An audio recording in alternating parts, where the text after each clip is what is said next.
Bwana Yesu asifiwe. Kanisa hamjambo. Nina furaha kwa sababu ya masaa haya, masaa matakatifu Bwana ameweza kutujalia. Na kabla ya lolote, najitambulisha kwa majina yangu ni ndugu John Waitage, mshiriki wa kanisa la Kiadventista la Sabato hapa Voi Central, mume wa mke mmoja na baba wa vijana wawili wanaoitwa Abs. Na nampa kijana hapa Abiud asalimia kanisa. Bwana asifiwe. Amen. Happy Sabbath. Happy day. Happy day. Happy Sabbath. Anaitwa Pastor Abiud. Yeye jina ni yetu peke yangu na yake. Anaitwa Pastor Abiud. Lakini si kwa public yake, nisaidia tu kwa nyumba. So mke wangu wewe mko mahali huko, hapo nyuma mwisho pale. Asante, tunaomba. Tuombe. Baba na Mungu wetu, kwa jina la Yesu Kristo, imekupendeza masaa haya ya mchana kuweza kunena nasi. Anza mpaka tamati, uwe pamoja nasi. Tamalaki hata mitambo, tamalaki kila sauti. Tamalaki Baba, uwepo wako uwe pamoja nasi. Kila ngome za ile mwovu shetani Baba ukayasambaratishe, na moto kutoka madhabahuni Baba uweze kutamalaki, ukachome kinywa changu, unaenda kunipitia kama chombo dhaifu Baba, ili jina lako litukuzwe. Kwa jina la Yesu Kristo tunaomba na kuamini. Amen. Wimbo ambao kwaya tumeimba, nimesikia sauti, nimesikia wito wa Bwana na nimeamua kurudi kwa Bwana. Na baada ya kurudi, naomba sasa Baba ajenge kituo ndani yangu, aishi ndani yangu. Pengine wengi wetu tumesikia instruments. Naomba bila instruments kwaya turudie chorus. Anza na sasa. Hapo tu peke yake. Hapo mahali umeketi, kwaya tuimbe. Tuwa wimbo sasa. Anza hapo.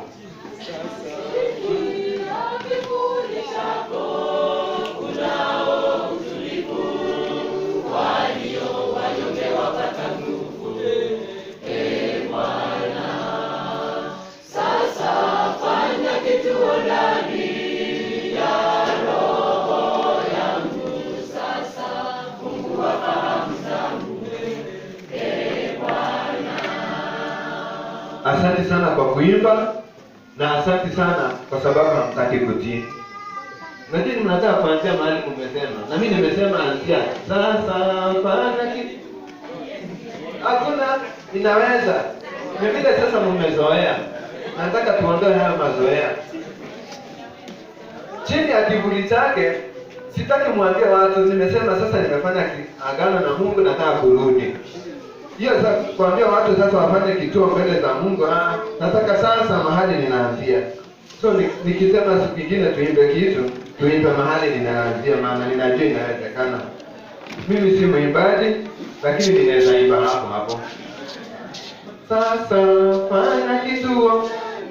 Mbona mnaingilia na mnasema haiwezekani? Kwa hivyo inawezekana? Sasa naanza na wito.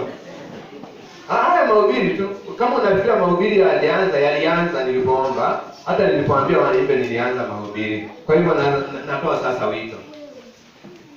Soma kitabu cha Yakobo 5:13. Hapo ndio wito huko. Yakobo 5:13.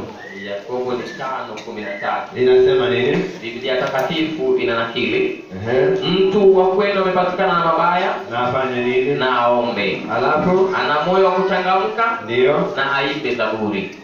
Sasa kuna mambo mawili aidha unatakiwa kufanya. Usilale. Kama umechangamka fanya nini? Imba. Na kama una shida fanya nini? Wito wa kwanza. Ni wangapi hapa wanajisikia wagonjwa? Simama. Si mkono juu. Kama unajisikia uko mgonjwa saa hii hapa ndani ya kanisa, simama.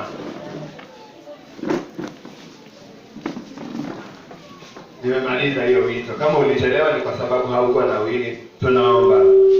Baba, katika jina la Yesu Kristo, umeagiza kwa neno lako ambalo ndilo kweli na amina. Ukasema ya kwamba kuna mtu aliye mgonjwa na aombe. Baba, kwa maombi haya Guza ndugu na dada hao waliosimama, ukawaponye sasa hivi katika jina la Yesu Kristo, ili Baba waweze kuimba na kutukuza jina lako wakisema, hakika wewe ndiye Mungu wa pekee. Asante kwa sababu nasikia maombi yetu na umejibu. Kwa jina la Yesu Kristo tunaomba na kuamini. Amen. Wangapi wako na furaha? Wito wa pili huo na wa mwisho. Wangapi wako na furaha? Sitauliza wangapi hawana habari. Kwa haya mawili nimeuliza. Wangapi wako na furaha? Haya, asante sana. Imba wimbo huu, hata kama hujui, jaribu. Sawa sawa?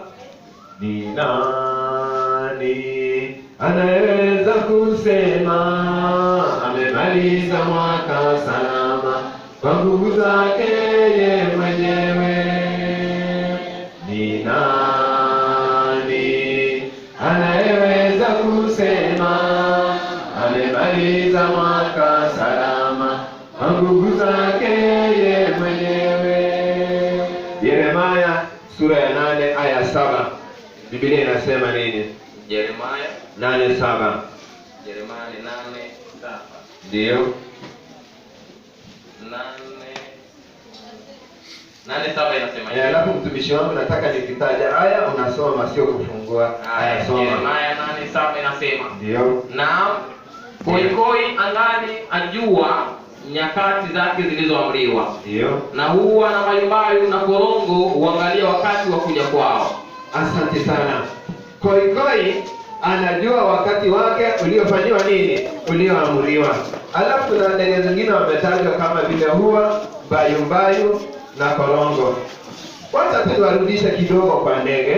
Ndege ambao wanapenda kuimba. Huwa tunajua kwamba ndege, birds, wanapenda kuimba. Tunapoamka asubuhi tunasikia wakiimba. Na kama hujawahi bahatika kupata ndege akiimba, hata unajogoo pia anaamka. Pengine labda ukadhani ya kwamba hajui kuimba. Shida yake tu hajui kuimba wimbo wote, anaimba nini? Chorus peke yake. So hiyo ndio shida ya jogoo peke yake. Lakini ndege wa angani wanaimba stanzas na chorus. Nataka kutaja hao ndege wanne. Mmoja anaitwa koikoi, kwa Kiingereza anaitwa stork. Yeye ni ndege mmoja mkubwa kwa umbo, tena ana shingo ndefu na ana kitu kama necktie. Ana kitu kama tu necktie ndefu tu hivi. Biblia kwa nini kauliza ya kwamba koikoi anajua? Unapomsoma koikoi vizuri, ni wale ndege ambao kwa Kiingereza tunawaita kama migration birds. Ni ndege ambaye huenda mahali na huenda akiwa katika jeshi. Huwa sana si humwoni peke yake. Wanasafiri wakiwa wengi, na hata kama ni ukame, kama ni nyakati za ukame, utawapata wanasafiri kabisa. Wanaweza safiri, unaona wanasafiri, hawaendi straight. Wanasafiri wakipiga raundi, wanapiga raundi wakienda. Haijalishi watachukua muda gani, lakini wanaweza kusafiri kuanzia Eldoret mpaka Mombasa, wakijua ya kwamba by the time tutafika tu Mombasa hivi, Mombasa kutaanza kunyesha. Wanaenda wanataka mayai pale, alafu baada ya kutaka mayai wanalalia, alafu wanaanza kuacha vifaranga pale, maana wataacha na chakula, wanarudi Eldoret. Wale watoto watakapokuwa wakubwa watajua wazazi wetu walienda Eldoret, wataamka na wafuate. Bado nafikia juu ya ndege. Koikoi anajua wakati wake ulioamri. Hawajawahi sikiliza taarifa yoyote ati na unafuatao ni utabiri wa hali ya anga. Nyanda za juu magharibi mwa Rift Valley ya kati na eneo la Nairobi na Taveta kutanyesha manyunyu. Hapana, hajawahi sikiza utabiri wa hali ya anga. Hajawahi tazama television, lakini wanajua. Kuna ndege mmoja anaitwa huwa, ama kwa Kiingereza tunamuita, ana majina kama mawili, kuna turtle, alafu kuna mwingine na kwa jina lingine pia anaitwa nini? Dove. Ndege huyu ukimshika, labda yule ambaye anatengeneza nest hapa Voi Secondary, ukimpata moja, siku moja fanya test. Mfunga tu kamba tu. Funga ile kamba vizuri, ama andika, funga wristband kadogo tu kwa mguu wake. Andika Voi. Mchukue tu usiku, mweke kwa basi, mpeleke mpaka Malaba boda. Ukishafika Malaba boda mwachilie. Alafu huku basi urudi ukuje Voi. Alafu kesho ukuje utembee wale waangalie nest yake. Utampata hapo. Na ukimfunga umweke kwa box, umweke kwa gunia, na wakisha ni usiku na uweke kwa bus na uweke kwa boot, lakini asikufe. Na uende naye utampata amerudi mpaka Voi. Naongea ni ndege, tunasema hana akili, lakini angalia, anajua nyakati na wakati wake, na anajua nimetoka wapi. Usiniambie anatumia nini. Twende ndege watatu. Bayu ama crane. Kuna wale ambao sana tumewazoea. Crested crane. Kila lugha nimerealize katika hizi crane, kila lugha wana jina ya huyu mnyama, si kwa sababu ya kwamba jina wanalo, lakini kwa sababu ya sauti yake. Katika lugha nyingine wanaita mohau, sisi tunaita omon kwa sababu ya ile sauti anatamka. Kila mmoja ana lugha yake anavyomuita. Huyu saa zingine anakuwa decorated black and white, na anapenda kutosuka nywele. Ako na nywele za afro. Nampata nywele zake ni za afro. Mnamwona huyo ndege? Anaweza kusafiri mbali sana, akaenda akatafuta chakula, na atajua ni wapi kumenyesha. Yeye migrate, lakini yeye huenda kutafuta chakula, lakini anajua ni wapi Kenya hii kumenyesha, na atasafiri. Kama boma lenu unapata wanakuja hapo, utamwona kuna siku anakuja boma lenu, unampata katika boma la ng'ombe anatafuta vijidudu, alafu siku nyingine utamwona amepotea. Kwa sababu gani? Amegrela sio yenu imeisha nyasi, na anajua season Kenya hii ni wapi kunanyesha na anaenda kule. Acha nimalizie ndege anaitwa korongo. Korongo hupenda kuishi katika nyumba, sana katika side za nyumba mahali hainyeshi. Hupenda kutengeneza nyumba yake na udongo, kwa Kiingereza inaitwa swallow, na huwa very fast, huwa swift. Anapenda kukimbia hivi. Hata ukijaribu kumtupia kitu, unamwona ndio huyu anapita mbio, na ametengenezwa kuwa katika hali ya swift. Wakati kunataka kunyesha, hata kama ni kiangazi vipi, utamwona wanatoka jioni wakiashiria kwamba msimu wa mvua imeanza. Wataanza kutoka katika style wanayokimbia, wanaashiria hivi karibuni kutanyesha. Angalia ndege hawa. Ni ndege wameumbwa na Mungu, na Mungu akasema hivi. Hawa ndege wote wanajua nyakati zao na wanajua wakati wa kuja kwao. Lakini watu wa Mungu akasema, lakini watu wangu hawazijui amri za Bwana. Unaposoma katika kitabu cha King James, Biblia ya King James, my people do not know God or my Lord's judgment. So siongee juu ya amri 10 hapa. Naongea vile vitu ambavyo Mungu ametuamrisha katika Biblia. Unaposoma katika Biblia NIV ama New International Version, anasema the Lord's people do not know the requirement of the Lord. Requirement, yani matarajio ambayo Mungu ameagiza watu wake. Kwa hivyo nataka kuongea juu ya nyakati na wakati. Unapata ya kwamba ndege yule ambaye hana akili kama sisi, hana alarm. Mimi nisipoweka alarm nitachelewa kazini, nitachelewa hata kanisani. Lakini ndege hakuna siku anaweka alarm. Hata ndege ile tunayemfuga nyumbani pale, jogoo tu muangalie, ikifika masaa yake ya kuwika, atawika bila wewe kuweka alarm. Lakini watu wa Mungu hawajui hata masaa ya maombi. Wacha hata masaa ya maombi, watu hata hawajui muda wa kuimba. Wanangoja waandikiwe taratibu, waandikiwe ya kwamba it is singing time, God atakuja hapa asimame. Ningependa kuona kipindi kanisani tutakaa mpaka tunajua majira. Unapata mtu anakuja kanisani, anakuja asubuhi, hataki kuuliza yeyote, anakuja anashika kipaza sauti. And I hope sijasikia Sabbath school wakilalamika wakisema, wale watu ambao mnakuja mbele kanisani nisiwaone mkiimba hapa mbele, sijasikia na sitasikia. So nataka watu ambao watakuja kanisani, mtu akuja aimbe, watu wakuja watima hapa, watu waache kule wasitoke hapa waimbe, watu watakao kuja waombe, watu watakao kuja wafundishe neno. watu ambao watajua majira, watu ambao ikifika Sabato jioni wanajua Sabato imefika, kwa sababu kitabu cha Mhubiri 3:1 inasema nini? Mhubiri 3:1 Inasema kwa kila jambo kuna majira yake, ndio, na kwa wakati kwa kila kusudi chini ya mbingu. nataka ushike mambo haya mawili, kuna majira na kuna wakati. There is time and season.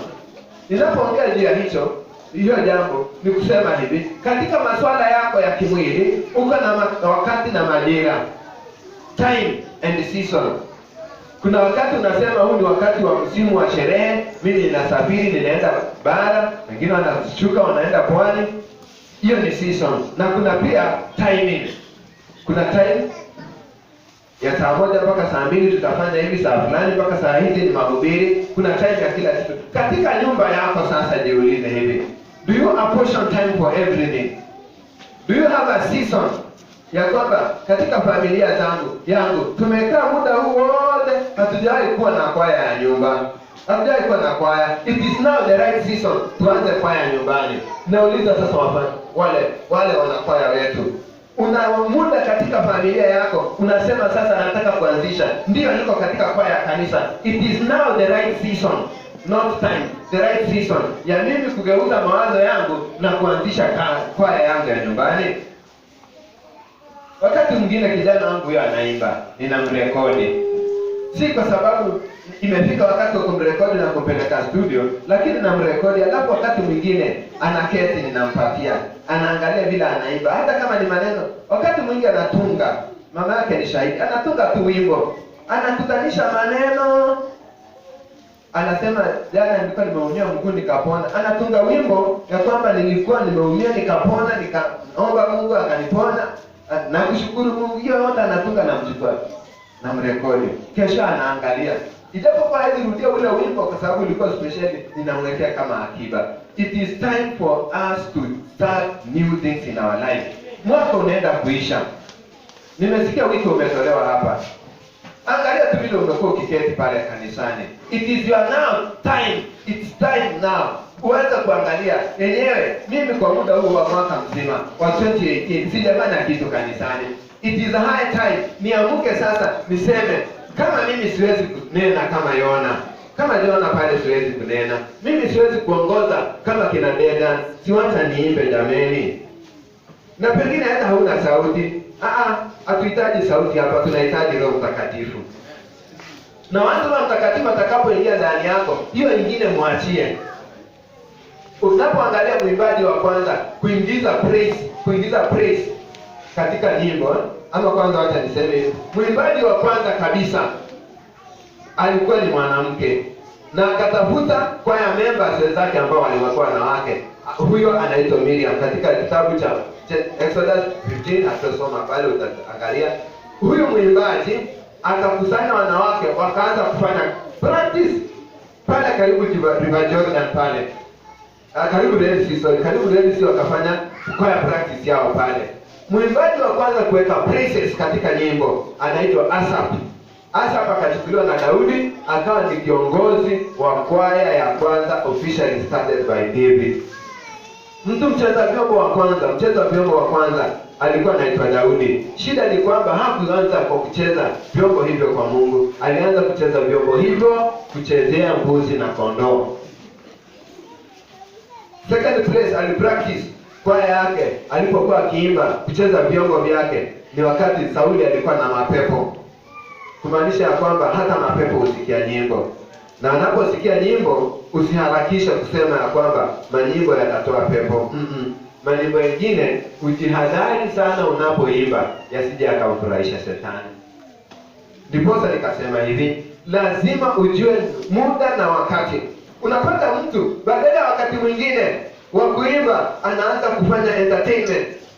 Unapata badala ya kusema kuimba na kumtukuza Mungu, unapata sasa time and season inaingia pale. Kuna wakati wa kumkemea shetani, si kwa kumuimbia.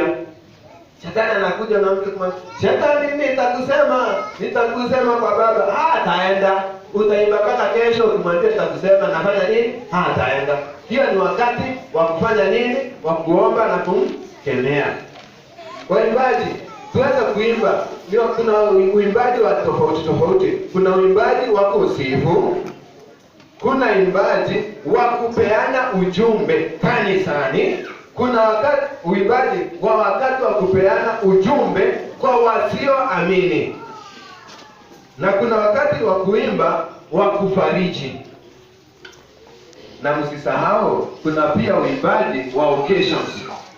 Kuna uimbaji, unapata uimbaji wa harusi. Kuna uimbaji wengine ni wakati tuna labda kupandisha kanisa ama kufanya jambo, tunaimba tukisifu, mambo kama hayo. Sasa tunapofanya kila jambo tuweke na wakati. Ningependa tuangalie kitu kimoja. Nataka turudi nyumbani. Kabla tujaendelea kanisani, turudi pale nyumbani. Jiulize, kabla hujakuja kuanza worship yako katika kanisa, worship yako pale nyumbani inakaaje?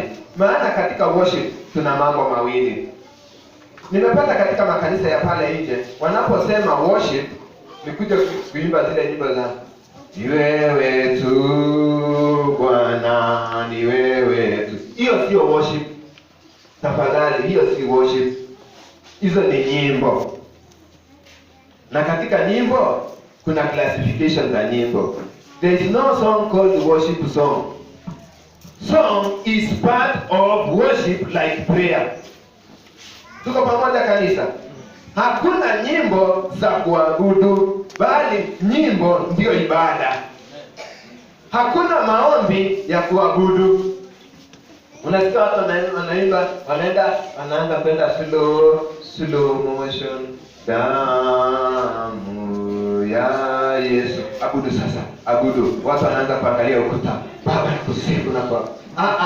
Hiyo hapana. Kwa ibada ndiyo maombi. Kwa hivyo katika ibada tuna mambo mawili. Tuna wimbo na tuna maombi. Kusoma Biblia ni taratibu moja za ibada. Kivipi?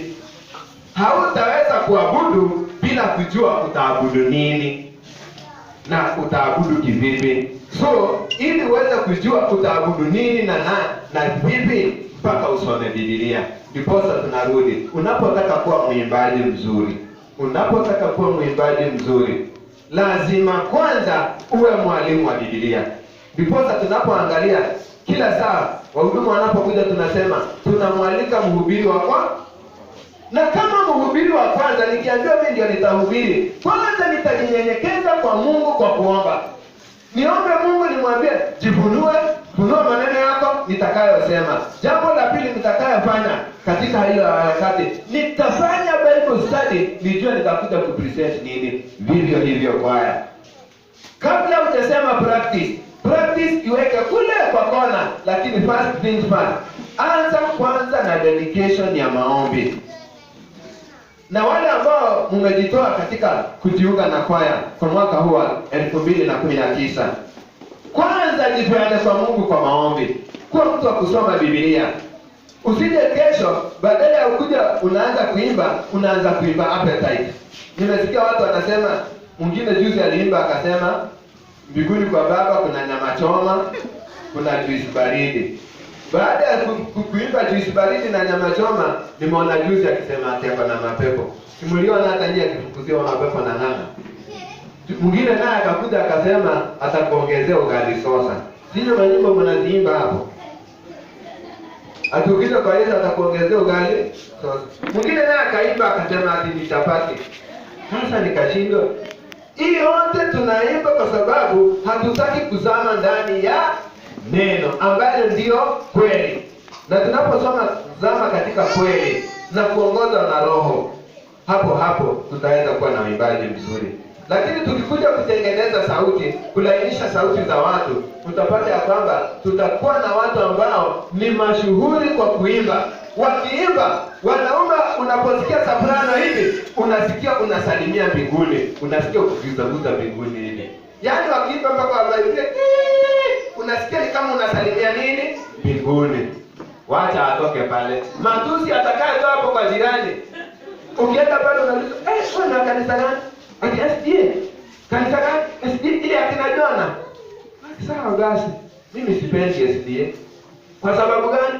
Jona ambaye kweli sauti imelainika lakini moyo hajafanya nini? Lakini tunapoomba na tuweze kusoma Biblia, utapata ya kwamba mioyo yetu italainishwa na neno, kwa sababu neno ndilo kweli, na tutaweza kufanya mambo yanayostahili. Amen. Tabia zetu. Ninapoongea juu ya ibada, angalia tabia zetu. Ndio unaweza kuwa una struggle kuomba, lakini angalia tabia yako inahubiri nini. Ndio tunaweza kwenda pale kabisa, tukaenda tukahubiri pale town, tukafanya watu wengi wakuje, lakini jiulize tabia yako inakaa namna gani. Na tusipomruhusu huyu Yesu akae ndani ya mioyo yetu, tena akae kwa wingi, si kwa uchache, akae kwa wingi, utapata ya kwamba Yesu anapokaa ndani ya mioyo yetu, anakaa kuanzia jikoni. Naongea juu ya maisha yetu. Atakaa kuanzia jikoni, akae sitting room, akae mpaka bedroom. Ataingia huyu Yesu, ataingia mpaka bedroom ya maisha yetu. Ninaongea juu ya nini? Yesu atakapoingia katika maisha yetu, kabla tutoke kwenda public, kabla tuweze kutupeleka neno, kabla ya kuweza kuimba pale watu wajue Yesu, Yesu akiwa amekaa ndani ya maisha yetu, utapata ya kwamba kama Yesu ako ndani ya maisha yangu ya kitchen, hata kile nitakachokuwa nikila itamtukuza Yesu. Unapata ya kwamba anapoingia katika bedroom yangu, hata kile ninachovaa, vile ninavyovaa, Yesu mwenyewe akiwa ameingia kwa wingi ndani ya maisha yangu, nitakuwa nikienda nikimtukuza Yesu hata katika maisha ya mavazi yangu. Yesu anapoingia katika maisha ya bedroom yangu, hata vile ninavyofanya usafi, maisha yangu yatakuwa yamebadilika. Na ukaweza ukaniambia, kwani nataka Yesu aingie mpaka bedroom? Si ndio? Unapata mwingine anataka kuosha mwili mzima, abakisha mkono peke yake. Anasema nitaoga mwili mzima na hii mkono sitaoga kwa mwezi mmoja. Tunajuaje kama ni ibada ya sanamu? Ni enter into covenant with the devil, kamwambia aikwambia siku ile utaosha hii mkono au utawahi pokea pesa. Hata hivyo kuna watu wanaweza kaa mwezi mmoja, miezi miwili bila kuosha kitu. Lakini Yesu atakapoingia ndani ya maisha yako, utabadilishwa kikamilifu. Amina. Kitabu cha Yohana 4:20 na 21.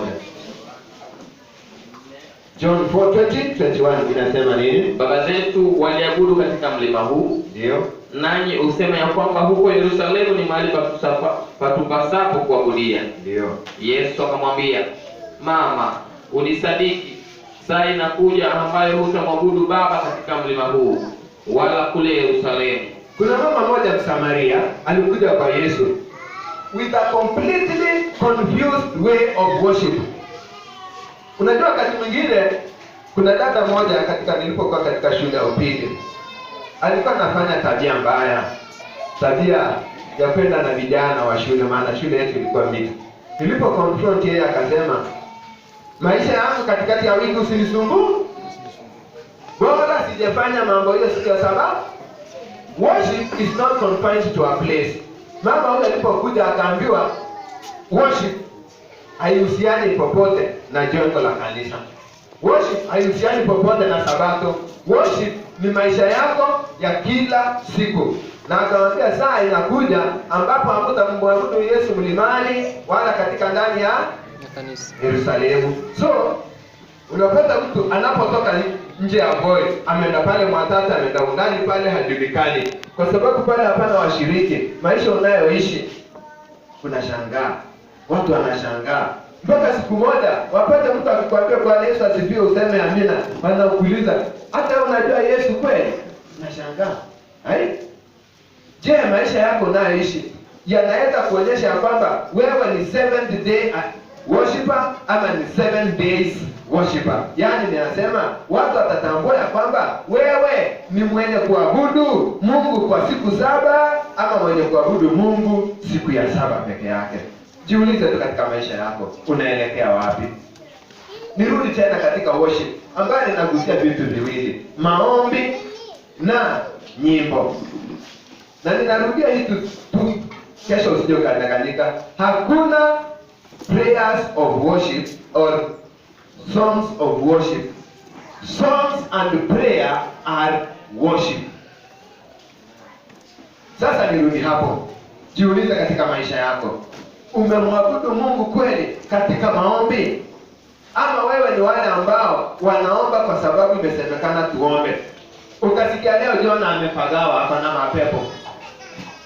Jona tukaenda tukusanyika jioni tukamwombea Jona. Tafuteni mwingine. Je, tunaweza kuishi maisha ya maombi? Na ninapoongea juu ya maombi, mimi siongee juu ya Mungu ambaye ako Kisumu. Na siongee juu ya Mungu ambaye nimemwacha Mazera. Ninaongea juu ya Mungu ambaye yuko wapi? Hapa. Juu ya Mungu ambaye is a tangible God. Sio invisible God. I'm talking about a God ambaye mnaongea na yeye, mnatembea pamoja. Naongea juu ya Mungu ambaye anasikiza. Kwa sababu gani? Nakumbuka kule kwetu. Unajua sisi ni wakulima, stroke wafugaji.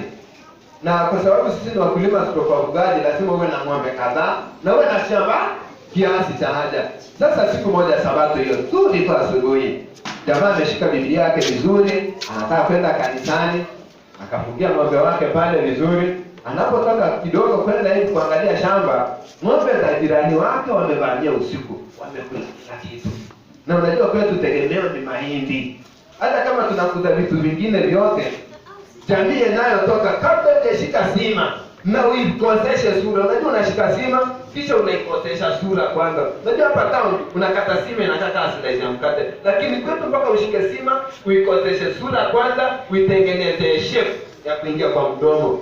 Sasa kabla hujashika sima, kwetu tunasema hata nikilisha mtoto wangu mchele ama viazi na chakula kingine, utasikia watu wanasema imagine watoto walilala njaa, tulikula tu mchele.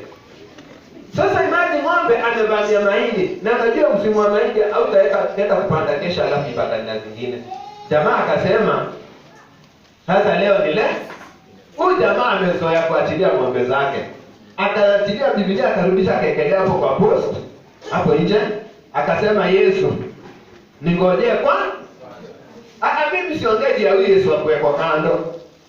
Ngoja nikwambie naongea ya Yesu yupi.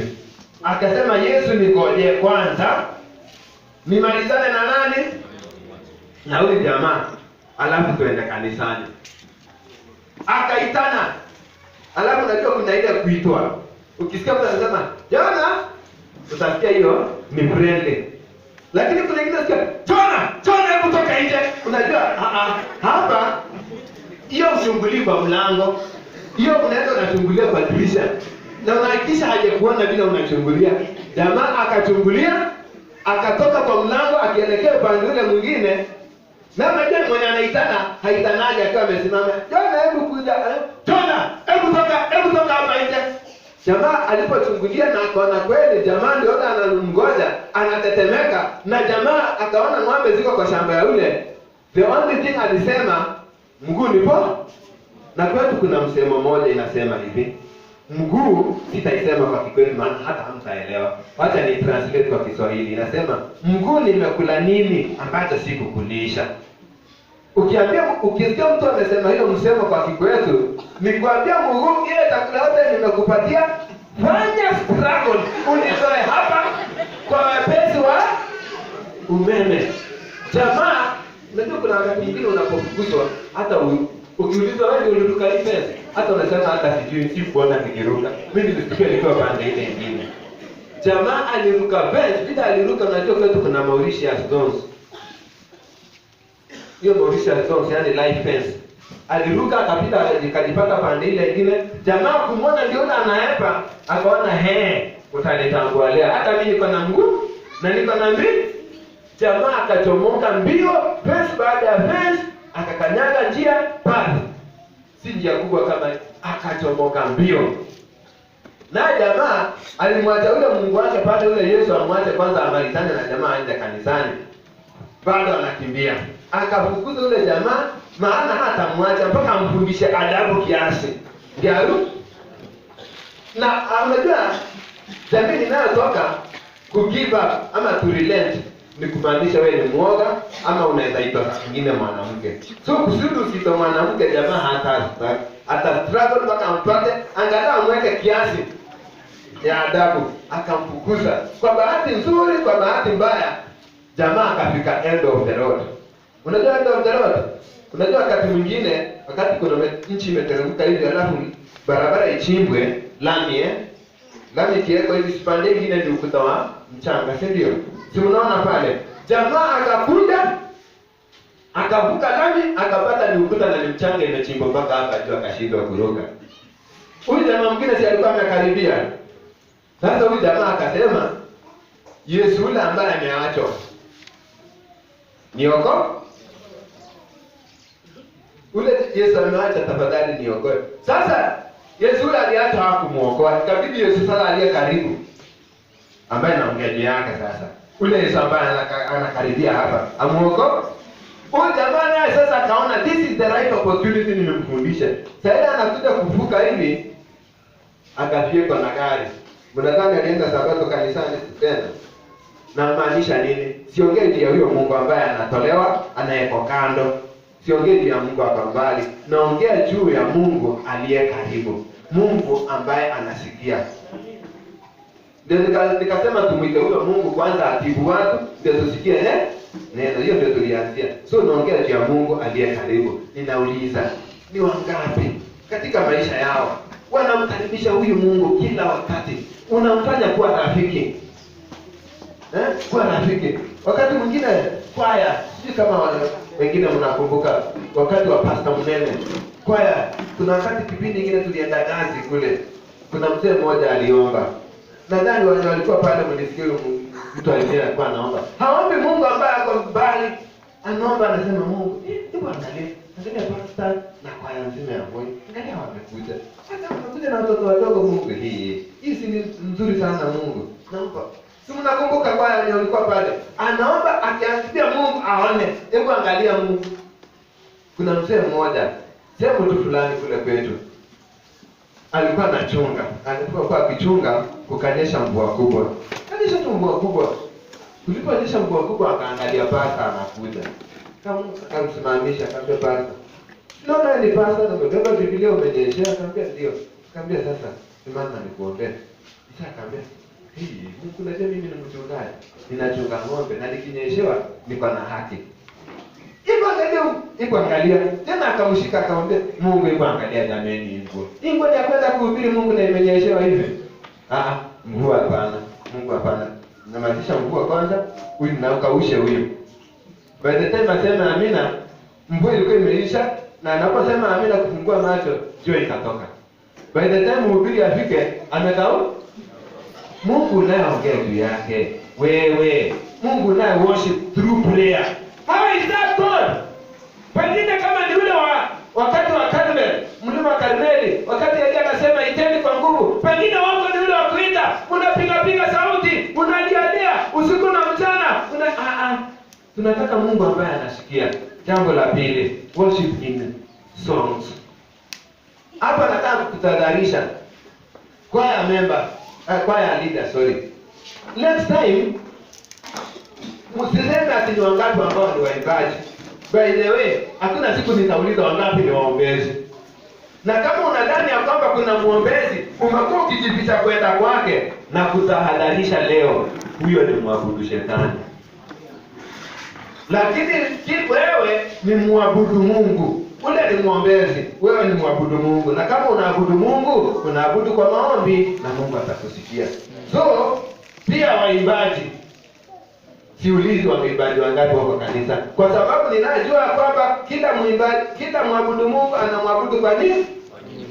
Na upende usipende, utaniambia kila siku ukiamka asubuhi kuna kawimbo huwa kanari ndani ya maisha yako. Hata ukienda tu hivi unasikia tuko na kawimbo, hata kama ukajui, hata kama ni nyimbo za Kristo, unasikia tukanaenda tu tumaini sina. Unaenda kusalia watu, ukiachana na watu unasikia tumaini sina, inaenda ikiimba kwa moyo wako. Na hiyo sasa ndio inanifanya nilete sababu hii. Katika uimbaji ni kitu cha pekee cha kukupatia information bila kuomba ruhusa. Wakati uimbaji unaendelea, uimbaji unaingia bila kuomba ruhusa. Unaingia ndani ya mawazo yako na inaingia kwa memory bila kuomba ruhusa. Saa hii ukienda mahali upitie hivi, usikie wimbo unaimba, hata kama ni wale wanaita nini wale wasanii wa kule nje, ukienda tu usikie kalaini kamoja, hata ukienda sasa na useme, hata ukienda useme tu chakutumaini na upita hapo hivi, my friend, at the end of that line ukipita hivi, hiyo wimbo itakuwa ikiimba kwa maji yako, na utakuwa ukisikia mpaka unasema toka kwa mawazo. Ndio unapata hapo sasa Ukristo unaenda, unaambia Mungu atoe hizo vitu. Ndiposa shetani baada ya kujua kwamba uimbaji ni njia moja ya kuabudu, amefanya uimbaji njia ya kumwabudu pia. Ndiposa unapata hata nyimbo tunazoziangalia katika television. Nianzie katika television yako, channel yoyote ile, usiniulize gani, channel yoyote ile. Angalia, hakuna channel kuanzia HCK, uende Citizen TV, KTN, whichever station utafungua, hautakosa uimbaji.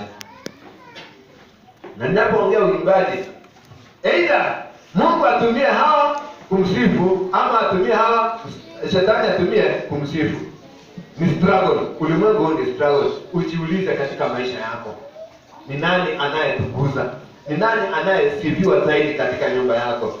Mimi si kuimba, ni TV iliimba. TV ya nani iliimba kwa nyumba ya nani? Hapo sasa ndio swali. Sasa mtumishi unataka kuniambia tutakuwa tukifunga TV? Mimi siko hapo na siko kukuambia hivyo. Nimesema hata shetani anatumia vyombo tulivyo navyo kusifu. Zaidi hasa ya kuharibu ndio hii.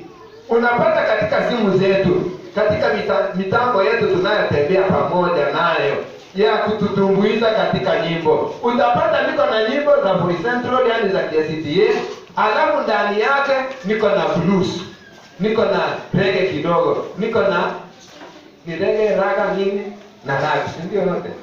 Yaani ninamtumbuiza Mungu nusu na kumtumbuiza shetani nusu. Nikakuuliza swali leo hii.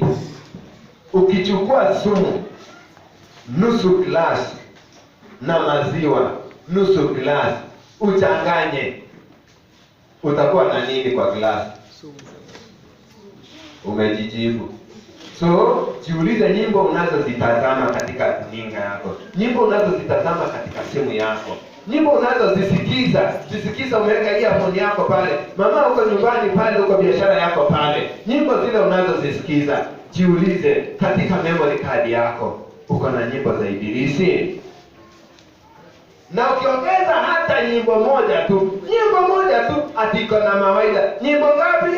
Moja tu, utakuwa ukiniambia uko na maziwa lita moja, nafasi tu pale ukachukua kifuniko kimoja cha dawa ya panya, ukaingiza ndani, ukasema haibadilishi chochote. Hapo ndio utajua itabadilisha. Soma pamoja nami kitabu cha Yohana 9:30. Nataka kumaliza hivi. 9:31 Yohana 31. Nasema nini? 9:31 Yohana. Ndio. Tunajua ya kuwa Mungu hawasikii wenye dhambi. Ndio. Bali mtu akiwa ni mcha Mungu na kuyafanya mapenzi yake, ndio kumsikia huyo. Asante sana. Mungu anataka tumwabudu kwa njia mbili. Kama unaimba genuinely from the heart, kama unaomba genuinely from the heart na umetakasa na dhambi zako, Mungu bila shaka hana sababu ya kukataa kukusikiza.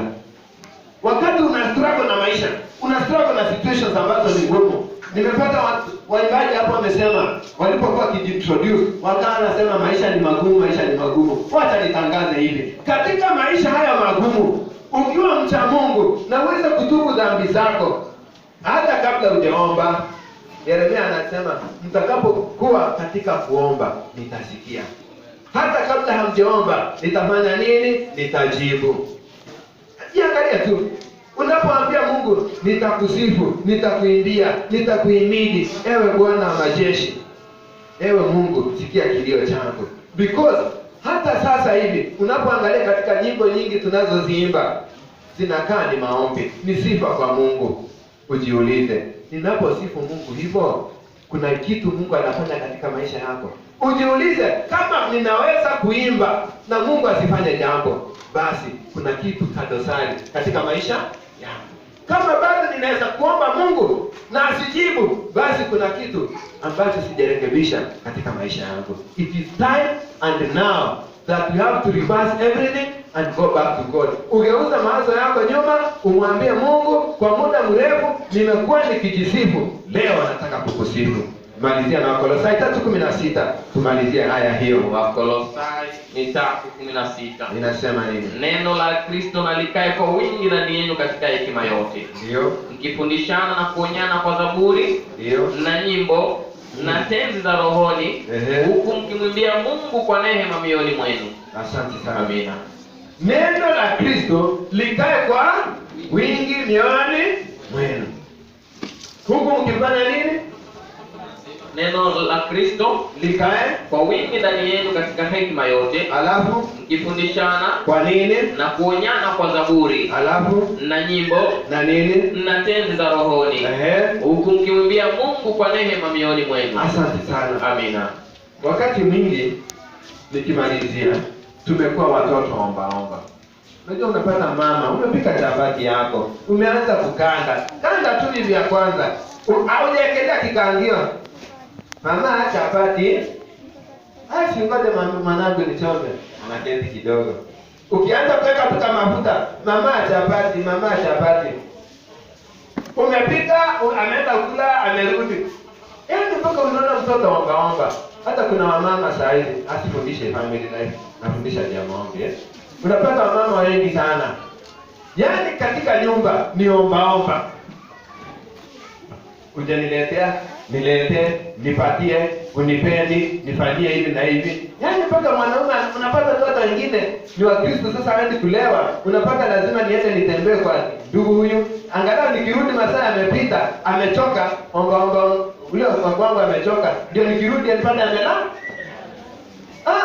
Mungu wetu anataka pia, kando na kuwa omba, anataka tuwe ni sifu. Wakati mwingi umekuwa omba. Ni wakati mwingi sasa wa kuchukua, wa kushukuru. Huku mkimwimbia Mungu na mwana shukrani ndani ya mioyo yenu, tukiimba zaburi. Nataka sasa tuweze kushika mambo haya mawili. Tuwe watu wa kuomba, baada ya kuomba tuwe watu wa kushukuru.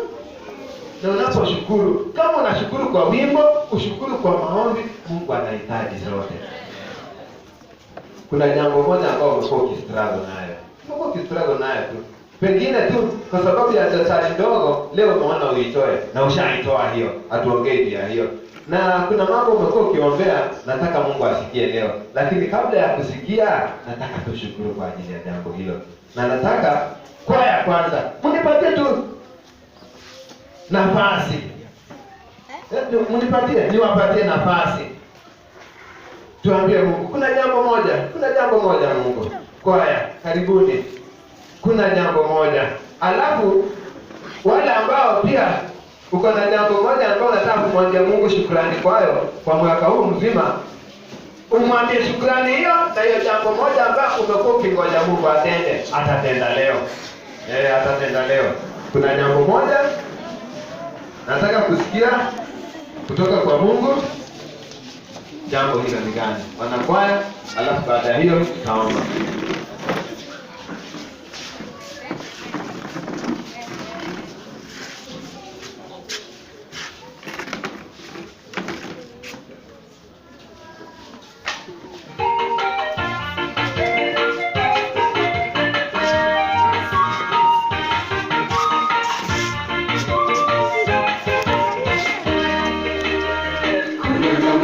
Lazima nijue Mungu apendezwe kabisa.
Tutasimama, alafu kuna mambo matatu. Tutasimama wote, kuna mambo matatu tunaweza kuombea.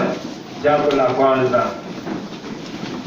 ndugu Riko, tunaomba kwa ajili ya shukrani na mambo yote ambayo Mungu ametutendea kama kundi nzima la Voi Central, na yale Mungu atakuongoza. Ndugu Isaya, utaomba kwa ajili ya mahitaji hizo Mungu akutane nazo hii leo saa hii. Mungu yajibu saa hizi. Mungu ambaye wa mbali ama karibu, wa karibu aweze kutana na haja hizo. Na kama uko na hilo haja, weka mkono wako juu. Hautazitaja, weka mkono wako juu. Ndugu atakapokuwa akiomba juu ya haja hizo, Mungu atadisikia na ataweza kujibu. So tunaanza na ndugu Riko, alafu Isaya, alafu tutamaliza. Tuamini na tuombe. Jina lako Baba lipewe sifa, limidiwe Baba, kwa sababu unastahili. Tumekuja miguuni pako Baba wetu kwa sababu umetuita kama watoto wako.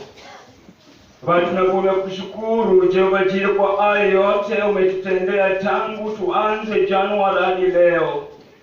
Wengi wamebaki nyuma, wengi sasa Baba wako hospitalini, wengi Baba wamezikwa, lakini sisi kwa upendo lako Mungu wetu tumeona mkono wako.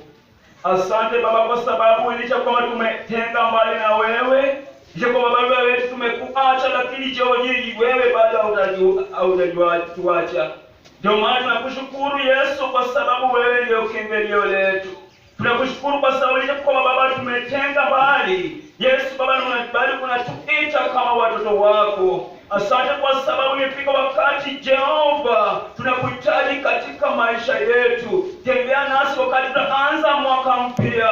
Jehova, tuanze mwaka mpya tukiwa nasi. Tunajua kama changamoto imekuwa ngumu Baba, bila wewe Baba hatuwezi vuka ng'ambo ile. Ndio maana tunaomba Roho wako Mtakatifu itulinde. Asante kwa sababu wewe ndio Baba wetu. Utufundishe kushukuru kwa sababu ya haya yote umetutendea. umetutendea. Umetutoa katika hali ngumu, umetutembea nasi mpaka leo. Je, tufundishe kushukuru kwa sababu ya wema na fadhili zako. Asante kwa sababu umekubali watu wetu walifunga shule, wakarudi nyumbani, wakati wengine wameshikwa na shetani, wengine wajui nyumbani ni wapi, wengine wameingia katika mambo ya dunia, wengine wameingia katika raha za dunia ambazo zinaisha, lakini umetushika watu wako wamekuja miguuni pako. Jina lako lihimidiwe, lipewe sifa Baba wetu, kwa sababu unastahili. Sisi ni watu wako Baba, sisi kwamba dunia imejaa na machozi. Wewe ndiye tegemeo letu na wewe ndiye kimbilio letu. Bila wewe Baba hatuwezi. Ndio maana Baba tumekuja kunyenyekea mbele yako. Uturehemu na utulinde, utupatie nguvu ya kukemea mwovu shetani. Tunakuhitaji katika maisha yetu. Utufundishe Baba kushukuru kwa hayo yote umetutendea. Asante kwa sababu umekuwa kiongozi wetu. Asante kwa sababu umetulinda. Wale ambao walikuwa wametasafiri wamefika salama. Jina lako lihimidiwe. Wakati tunatoka hapo Baba tuone utukufu wako. Kwa jina la Yesu nimekuamini. Pamoja na hayo Baba, tumekuja mbele zako. Wana wako wameinua mikono juu wakikuwa na hitaji mbalimbali. Wale ambao hawana fedha, tuomba Baba wanapotoka hapa wapate hizo fedha katika jina la Yesu. Mungu aliye juu, mitihani imetoka mbalimbali, KCSE, KCD. Wazazi wako hapa wanang'ang'ana hapa na pale kutafuta karo ya mwaka ujao.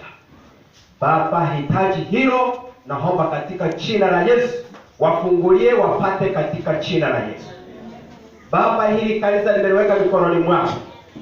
Leta umoja katika hili kanisa. Kutoka kwa viongozi wote Baba, bali mpaka wale washiriki wote Baba, leta umoja katika hili kanisa. Kila siku tunahubiriwa hapa na pale. Baba, leta umoja, tuongee katika ulimi mmoja, jina lako litukuzwe katika jina la Yesu. Baba, tuombee hili kanisa na yale mahitaji yote. Asante kwa sababu umeyatimisha, na katika jina lako Baba nimeyaona yamefanyika katika jina la Yesu mkombozi wetu. Baba, katika jina la Yesu Kristo, Mungu unayetupenda milele, asante kwa sababu Baba unasikia maombi ya watumishi wako. Asante kwa sababu hata wale ambao wameasilisha kwa hoja za siri wamesema Baba tuna struggle na jambo hili, Mungu umetenda. Jina lako litukuzwe unapotustawisha, tuweze kukuabudu katika roho na kweli, tuweze Baba kukuabudu kwa imbaji, tuweze kuabudu katika maombi, na Mungu ukatukuzwe milele. Asante kwa yote ambayo tumesikia Baba, uzidi kuyajenga ili Kristo tukajenge katika neno lako. Hata walinda usalama waliokuwa wakilinda katika sehemu hii, Mungu kaweza kubariki na familia zao. Mungu wetu, hata waliosafiri kwa ajili ya ndugu yetu Kata, Baba ukaweza kuongoza na kuwaneemesha. Jina lako litukuzwe hata katika mipangilio yanayozidi Baba masaa ya mchana, uwe pamoja nasi. Asante kwa sababu umesikia na kutenda. Ni kwa jina la Yesu Kristo aliye Bwana na mwombezi wetu. Amen.